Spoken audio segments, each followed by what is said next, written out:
نتابع معكم مراسم تشييع المغفور له جلالة السلطان قابوس بن سعيد بن تيمور،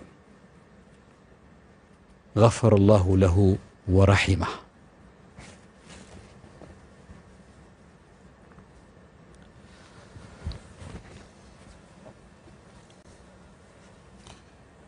أيها الأخوة المشاهدون والمستمعون، ما زلنا نتابع ونصف لكم هذه المشاهد الحية لمراسم جنازة المغفور له جلالة السلطان قابوس بن سعيد السلطان المؤمن بالله. عمان تبدو اليوم قوية عزيزة. عمان وحدة الصف، عمان اللحمة الوطنية الواحدة، القيمة الأغلى في الأمن والاستقرار، وأولى ثمار نهضتنا.